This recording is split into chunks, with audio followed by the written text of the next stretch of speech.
Pul! Oh! Ya!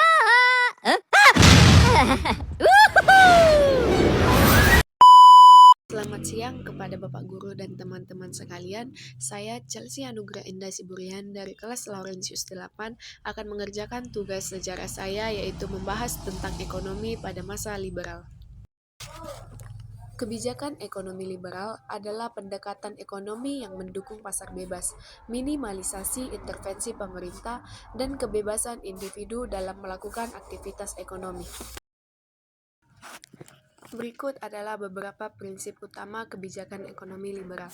Yang pertama, pasar bebas. Ekonomi liberal mendukung pasar bebas di mana harga ditentukan oleh interaksi antara penawaran dan permintaan tanpa intervensi pemerintah. Yang kedua, yaitu minimalisasi intervensi pemerintah.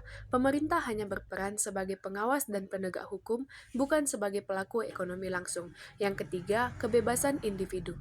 Individu memiliki kebebasan untuk melakukan aktivitas ekonomi, seperti memulai bisnis, memilih pekerjaan, dan menginvestasikan uang mereka. Yang keempat, persaingan yang sehat antara pelaku ekonomi untuk mendorong inovasi dan efisiensi. Yang kelima, perdagangan internasional. Ekonomi liberal mendukung perdagangan internasional yang bebas dan terbuka tanpa hambatan seperti tarif atau kuota. Adapun kelebihan kebijakan ekonomi liberal antara lain, yang pertama, meningkatkan efisiensi ekonomi. Yang kedua, mendorong inovasi dan pertumbuhan ekonomi. Yang ketiga, meningkatkan kesejahteraan masyarakat melalui persaingan yang sehat. Adapun kekurangan kebijakan ekonomi liberal yaitu dapat menyebabkan kesenjangan ekonomi antara kaya dan miskin.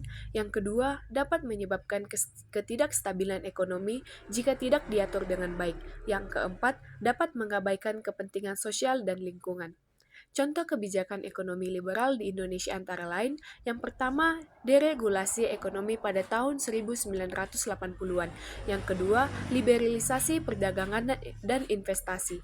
Yang keempat, privatisasi BUMN atau badan usaha milik negara. Kebijakan ekonomi pada masa liberal biasanya ditandai dengan beberapa karakteristik utama, yaitu yang pertama, liberalisasi perdagangan, mengurangi atau menghilangkan hambatan perdagangan seperti tarif, kuota, dan subsidi untuk meningkatkan perdagangan internasional. Yang kedua, deregulasi, yaitu mengurangi atau menghilangkan regulasi pemerintah dalam sektor ekonomi untuk meningkatkan kebebasan berusaha dan kompetisi.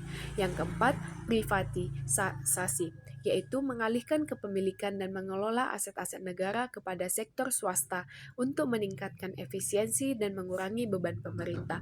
Yang keempat, pasar bebas, membiarkan harga ditentukan oleh mekanisme pasar, yaitu interaksi antara penawaran dan permintaan tanpa intervensi pemerintah. Kebijakan ekonomi liberal bertujuan untuk meningkatkan efisiensi, pertumbuhan ekonomi, dan kesejahteraan masyarakat melalui mekanisme pasar bebas, minimalisasi intervensi pemerintah, dan kebebasan individu dalam melakukan aktivitas ekonomi. Implementasi kebijakan ini dapat meningkatkan daya saing, inovasi, dan investasi, namun perlu diimbangi dengan kebijakan yang dapat menghindari kesenjangan ekonomi dan ketidakstabilan. Sekian penjelasan mengenai ekonomi pada masa liberal yang dapat saya jelaskan. Sekian dan terima kasih.